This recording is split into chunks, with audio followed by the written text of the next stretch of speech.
मंत्र जाप करने के बाद यह काम करने बहुत ही जरूरी है, वरना सारा जाप का फल व्यर्थ ही चला जाएगा।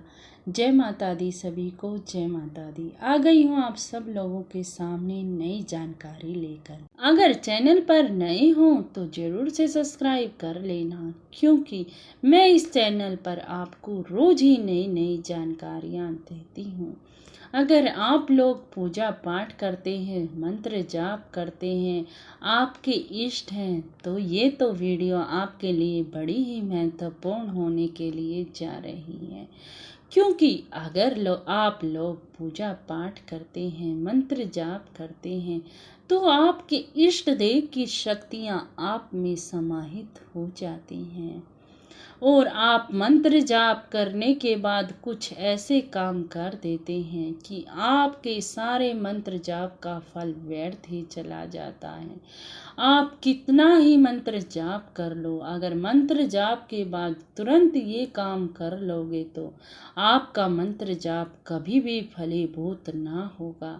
इसीलिए अगर आप अपने इष्ट देव को मनाना चाहते हैं और मंत्र जाप करते हैं, बड़ी ही कड़ी साधना कर रहे हैं लेकिन सफल नहीं हो पा रहे, तो आपको मैं बता रही हूँ ऐसे काम कि जिनसे कि आप सफल नहीं हो रहे। जो काम आप मंत्र जाप करते समय वह सावधानी नहीं रखते और आपके मंत्र जाप का फल आपको नहीं मिल पाता। क्योंकि मैं बहुत से आदमियों को देखती हूँ जो मुझसे कहते हैं कि हमने सालों साल मंत्र जाप करते हुए हो गया, लेकिन कोई अनुभव ना हुए। अनुभव क्यों नहीं होते जी? अनुभव इसलिए नहीं होते क्योंकि आप थोड़ी सावधानियां नहीं बरतते। आप मंत्र जाप तो करते हैं दिल से, लेकिन जो मंत्र जाप की ऊर्जा होती है वह आपके शरीर में समाहित नहीं हो पाती, जिससे कि आपका मंत्र जाप व्यर्थ ही चला जाता है। क्योंकि अगर हम लोहे को गर्म करते हैं, जो लोहे की गर्माहट होती है, अब तुरंत ही उस पर पानी डाल दिया जाए तो क्या होगा कि लोहा तुरंत ही ठंडा हो जाएगा। इसीलिए अगर हम उस पर पानी ना डालेंगे तो वो बहुत देर तक गर्म रहता रहेगा। वही मंत्र जाप में भी है जी। हम जब मंत्र जाप करने लग जाते हैं तो हमारे इष्ट देव की शक्तियाँ किस किस में आ जाती हैं। जब हम माला से मंत्र जाप कर रहे हैं, माला में भी हमारे इष्ट देव की शक्तियाँ, जो हमने कपड़े पहने हैं उनमें भी इष्ट देव की शक्तियाँ, जिस आसन पर हम बैठे हैं उसमें भी इष्ट देव की शक्तियाँ, यानी कि चारों तरफ ही शक्तियों का आवरण हो जाता है जब हम मंत्र जाप करते हैं। तो अब कुछ लोग सोचते हैं कि शुरू में ही हम मंत्र जाप की 11-21 माला कर ले। नहीं रे बाबा, अगर आपने मंत्र शुरू किया है तो आप एक माला से ही शुरू करना, धीरे धीरे माला बढ़ाना। माला करने का मतलब ये नहीं कि आप नाम रटते रहो, अरे ध्यान भी लगाना पड़ता है। और ध्यान हम शुरू में ही लेके बैठ गए कि हमें 16 माला करनी है, तो ऐसे तो ध्यान लगेगा नहीं। पहले एक माला में ध्यान लगा कर देखो जी। पहले एक माला से स्टार्टिंग करो, फिर आगे बढ़ते चले जाना। इसीलिए इस बात की तो सोचना भी नहीं कि आप शुरू में ही 11 माला कर लोगे, 21 माला कर लोगे, नहीं। क्योंकि सारी ध्यान की भाव की बात होती है।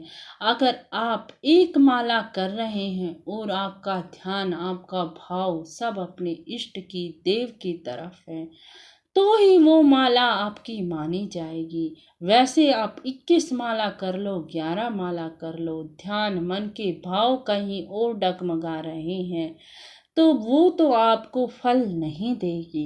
इसीलिए मैं आपको, नए साधक हो तो यही बताना चाहती हूँ आपको कि आप स्टार्टिंग एक माला से करिए। वैसे तो आपके जो गुरु होंगे वो भी बताते होंगे, लेकिन आज मैं जो जानकारी दे रही हूँ आपको, ये सब हमारे विधानों, हमारे शास्त्रों में ही लिखा हुआ है।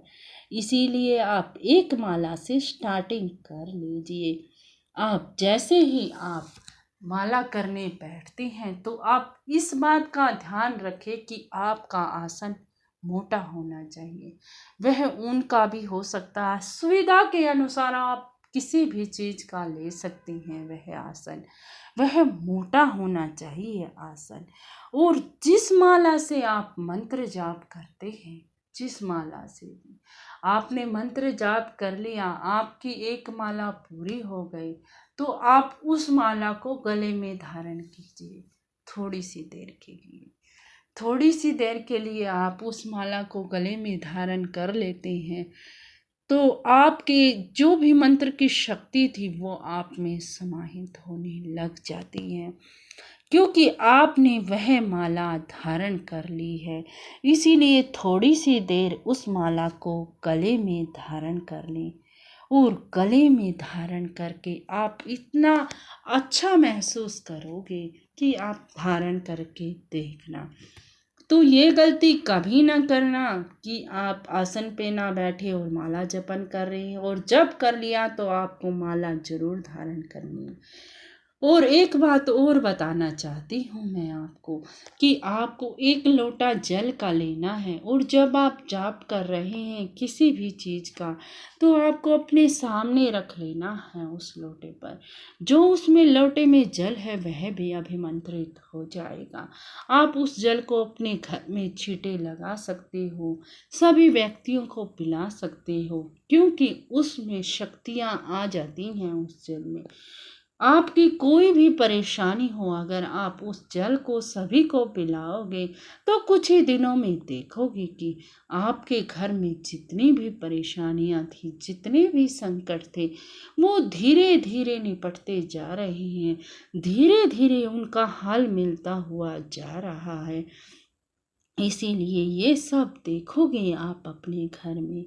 तो मैंने आपको बता दिए ये कार्य कि आप जब भी मंत्र जाप करो तो इन बातों का जरूर से भी जरूर ध्यान रखना, नहीं तो आपका सारा जप का फल व्यर्थ ही चला जाएगा, आपको कुछ भी नहीं प्राप्त होगा।